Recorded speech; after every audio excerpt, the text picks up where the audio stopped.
In a land where mountains kissed the clouds and rivers sang to trees, there lived a young traveler named Richmond, with nothing but a worn leather satchel, a lute slung across his back, and a heart hungry for adventure. He wandered from village to village, trading songs and stories for bread and shelter. One golden dusk, as the sun spilled its last light over the emerald forest of Varela, Richmond followed a deer trail deep into the woods. He was chasing the whisper of a local tale, of an ancient tree whose blossoms glowed in moonlight and granted dreams to the one who slept beneath it. But instead of the mythical tree, Richmond stumbled upon a girl. She was gathering wild berries, her hair tangled like ivy and her dress stained with earth. She looked up, startled, her eyes sharp and clear as a mountain spring. "I didn't mean to scare you," Richmond said, raising his hands. "Just a wanderer seeking a place to rest." She tilted her head. "And you think the forest will offer you that?" Richmond grinned. "I figured it was worth a try." The girl introduced herself as Rose. She claimed to be a herbalist apprentice, collecting remedies for the sick in a distant village. But her grace betrayed her story. Too elegant in the way she moved, too clean in the way she spoke. Still, Richmond didn't question it. He liked the mystery. He liked her laugh, quick and warm, like a flicker of firelight. That evening, they built a small fire beneath a hollow oak. Rose shared her berries and herbs.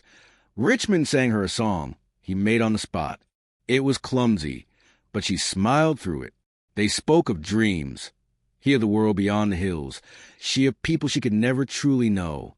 Over the next few days, Richmond delayed his journey. They wandered the woods together. He showed her how to track birds. She taught him the names of hidden plants. And slowly, love crept in like dawn, soft, unnoticed, until it lit everything. But secrets are like seeds. They grow, even in silence. One morning, Richmond woke to find Rose gone. In her place was a pressed flower and a note. "I wanted to stay, but I couldn't lie forever. You've given me something I thought I'd lost. Freedom. If fate is kind, you'll know where to find me." Puzzled and heart-bruised, Richmond wandered into the nearby kingdom of Valeria, intending to leave quickly. But the city buzzed with celebration. The princess, long hidden from the public, was to reveal herself at the Summer Bloom Festival. Curious, Richmond stayed, drifting among the stalls until trumpets blew. She stepped onto the palace balcony clad in silk and silver.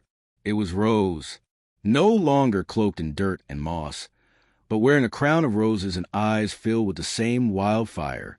Their eyes met across the crowd. She smiled, and with a voice only he could hear above the roar of the people, she whispered, "Still think the forest offers no rest, traveler?" He bowed low, grinning.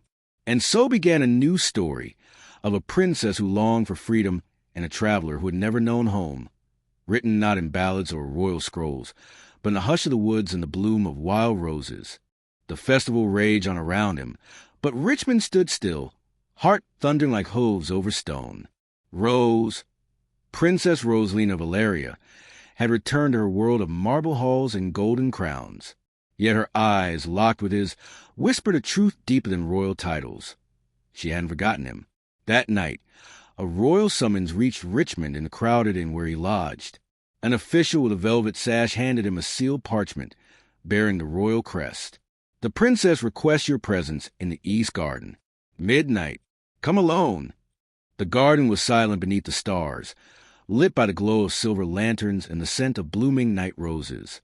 There, waiting beneath a weeping willow, stood Rosalina. She had shed her tiara and jewels. In their place, she wore a simple white gown and a nervous smile. "You found me," she said softly. "I think you left a trail of petals," Richmond replied with a grin. They sat by the fountain, where moonlight danced on water. She told him everything. The expectations, the stifling rules, the loneliness behind palace walls. Disguising herself and slipping into the woods had been her rebellion, her escape. But she hadn't expected to find someone who saw her not as a princess, but as a person. "I never meant to deceive you," she said, brushing a petal from his sleeve. "But I also never meant to fall in love." Richmond reached for her hand. "I didn't care who you were. I still don't. I just know the forest felt more like home when you were in it. There, under the stars," She kissed him. No titles, no crowds, just two hearts that had wandered far to find each other. Weeks passed.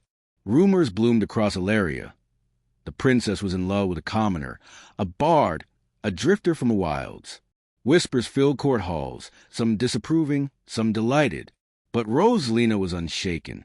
When the time came for her to speak before the royal court, she stood proud, her hand clasped in Richmond's.